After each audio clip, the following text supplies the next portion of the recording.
23 जुलाई को देश का बजट आने वाला है। बिहार में सबकी नजर इस बात पर टिकी है कि क्या बिहार को स्पेशल राज्य का दर्जा दिया जाएगा या फिर विशेष पैकेज दिया जाएगा। जेडीयू की तरफ से ये मांग शुरू कर दी गई है। नमस्कार, प्रणाम, बिहार तक देख रहे हैं आप। मैं हूं आपके साथ इंद्रगुप्त। विशेष राज्य के दर्जे की मांग कोई नई मांग नहीं।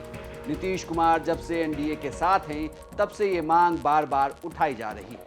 विशेष राज्य का दर्जा देना अब चूंकि संवैधानिक तौर पे थोड़ा मुश्किल है सरकार के लिए, इसलिए अब नीतीश कुमार के मंत्री ये तक कह रहे हैं कि विशेष राज्य का दर्जा नहीं तो विशेष पैकेज ही दे दीजिए। नीतीश कुमार के नेतृत्व में ये पूरे देश को बता दिया है कि हमारे संसाधन कम हैं, लेकिन तरक्की की रफ्तार में हम किसी विकसित प्रदेश से भी कम नहीं रहते।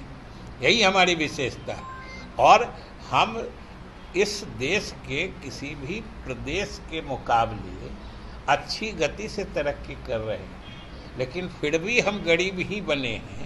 यही हमारे चाहे विशेष राज्य का दर्जा कहिए या विशेष पैकेज कहिए या विशेष सहायता कहिए, इसकी मांग का आधार यही है कि ऐसा नहीं है कि हम कोई काम गलत कर रहे हैं। हम काम सबसे अच्छा कर रहे हैं, फिर भी हम पीछे हैं।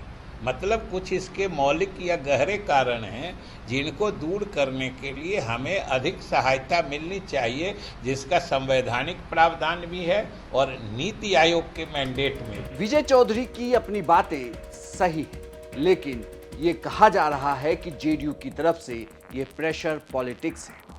केंद्रीय बजट से ठीक पहले जेडीयू की तरफ से इस मांग का उठना साफ साफ दिखा रहा है कि 12 सांसदों का समर्थन कितना बड़ा दबाव बना सकती है सरकार के लिए। हालांकि विशेष राज्य या विशेष पैकेज को लेकर जब बिहार सरकार में मंत्री अशोक चौधरी से सवाल किया गया तो उन्होंने कहा कि केंद्र सरकार और राज्य सरकार के बीच हमेशा एक योगदान होता है, यानी कि किसी भी बजट में किसी काम में राज्य सरकार अगर 50% देती है तो केंद्र सरकार भी 50% देती है। अब देखना है कि इस बार के बजट में किस तरह की अनुशंसा होती। विशेष राज्य का दर्जा भी जो है वो एक तरह से एक पैकेज ही की तरह रहता है, क्योंकि उसमें जो हमारा रोल है, जो राज्य का जो भूमिका है, राज्य की जो कंट्रीब्यूशन है, पहले जब क्या था कहीं कहीं 10% था, 90% भारत सरकार देती थी और उसको बढ़ाते बढ़ाते अब कहीं कहीं 50-50 हो गया है बहुत सी योजनाओं का कि 50% राज्य सरकार, 50% भारत सरकार। तो ये जो 40% हमको अलग से लगता है राज्य सरकार का उस योजना में, तो उस तरह से कोई ना कोई विकास का फॉर्मूला बन सकता है अगर विशेष राज्य का दर्जा न मिला तो। अगर परिस्थितियां वैसी न बने तो हम मांगते हैं कि विशेष राज्य का दर्जा मिले। नहीं मिल पाता है तो हमें एक विशेष पैकेज मिले, जिससे कि इन सब योजनाओं में हमारा कंट्रीब्यूशन जो है वो घटे। और किस तरह से ये फॉर्मूला बनेगा ये तो भारत सरकार तय करेगी।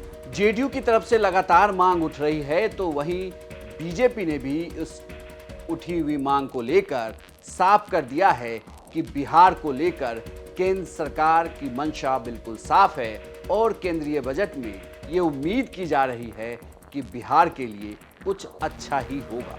देखिए, भारतीय जनता पार्टी के सरकार की सर्वोच्च प्राथमिकता बिहार है।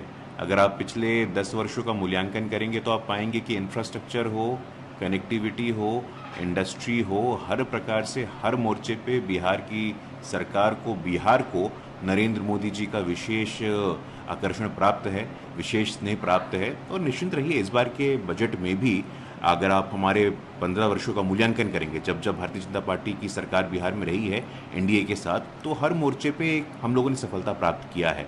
तो इस बजट में भी निश्चित रूप से उम्मीद है और सकारात्मकता के साथ Bharatiya Janata party lead NDA जो है वो बिहार की सभी चिंताओं की पूर्ति करेगा। जेडीयू की प्रेशर अपनी जगह पे बिल्कुल लगातार जारी है। सिर्फ जेडीयू ही नहीं बल्कि बिहार में एनडीए के दूसरे सहयोगी दल भी स्पेशल पैकेज की मांग को लेकर लगातार अपनी बातें कह रहे हैं। इतना ही नहीं, तेजस्वी यादव ने कहा है कि ये तो लगातार सिर्फ कहा जा रहा है, लेकिन ये देखना होगा कि क्या इन्हें इस बार भी मिलता है या नहीं। वहीं कांग्रेस की तरफ से कांग्रेस के प्रदेश अध्यक्ष अखिलेश सिंह ने कहा है कि कि ये बार बार सिर्फ इस झुनझुना को बजा रहे हैं कि स्पेशल राज्य का स्टेटस मिल जाएगा, लेकिन ऐसा हो नहीं रहा। अरे कितना दिन ये लोग बिहार वासियों को ठगेंगे। विशेष राज्य जब से नीतीश कुमार मुख्यमंत्री हैं तब से विशेष राज्य का रट लगाते हैं और उनका कोई वैल्यू देते नहीं है प्रधानमंत्री और भारत सरकार। स्पेशल स्टेटस बिहार को मिलेगा या फिर मिलेगा विशेष पैकेज, लेकिन ये बात तो तय है कि जेडीयू का साथ बीजेपी के लिए बहुत जरूरी है और उनके 12 सांसद इस बार की मोदी सरकार के लिए भी खास है। तो देखना होगा कि जो सहयोग मिला उसके बदले बिहार को मिलता क्या है। आपको यह जानकारी कैसी लगी हमें कमेंट बॉक्स में लिखकर जरूर बताइएगा और बिहार की तमाम खबरों के लिए देखते रहिए सिर्फ बिहार।